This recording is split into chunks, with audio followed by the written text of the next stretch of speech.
വൻതോതിൽ വ്യാജ ചാരായം നിർമ്മിച്ചിരുന്ന കേന്ദ്രം കണ്ടെത്തി. പേരാമ്പ്ര എക്സൈസ് സംഘമാണ് മലമുകളിൽ വാറ്റ് നടത്തിയിരുന്ന സ്ഥലത്തെത്തിയത്. ബാലുശ്ശേരി കുറുമ്പോയിൽ നമ്പിക്കുളത്ത് നടത്തിയ റെയ്ഡിൽ വാഷും വാറ്റുപകരണങ്ങളും എക്സൈസ് പിടിച്ചെടുത്തു.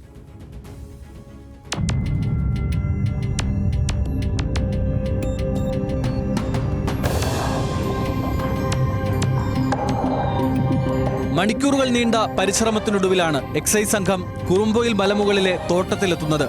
ഉദ്യോഗസ്ഥരെത്തുന്ന സമയത്തും തോട്ടത്തിൽ വൻതോതിൽ വ്യാജ ചാരായ നിർമ്മാണം നടക്കുകയായിരുന്നു.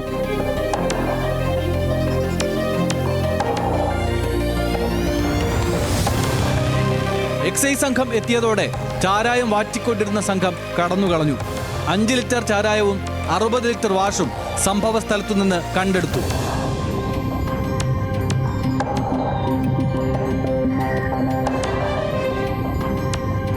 ബാലുശ്ശേരി കുറുമ്പോയിൽ നമ്പിക്കുളത്താണ് എക്സൈസ് റെയ്ഡ് നടന്നത്.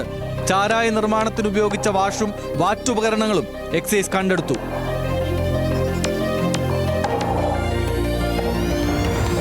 ബാരൽ, അലൂമിനിയം പാത്രങ്ങൾ, കുപ്പികൾ, അങ്ങനെ വൻ സംവിധാനമാണ് വ്യാജ ചാരായ നിർമ്മാണ കേന്ദ്രത്തിൽ ഉണ്ടായിരുന്നത്. ചാരായം വാറ്റിക്കൊണ്ടിരുന്നവർ കാട്ടിലേക്ക് ഓടിക്കയറി. ഇവർക്കു വേണ്ടി വ്യാപകമായി തെരച്ചിൽ നടത്തിയെങ്കിലും ഫലമുണ്ടായില്ല. അസിസ്റ്റന്റ് എക്സൈസ് ഇൻസ്പെക്ടർ ചന്ദ്രൻ കുഴിച്ചാലിന്റെ നേതൃത്വത്തിൽ 3 മണിക്കൂറോളമാണ് വ്യാജ ചാരായം നിർമ്മിച്ചുകൊണ്ടിരുന്ന സ്ഥലത്ത് പരിശോധന നടന്നത്.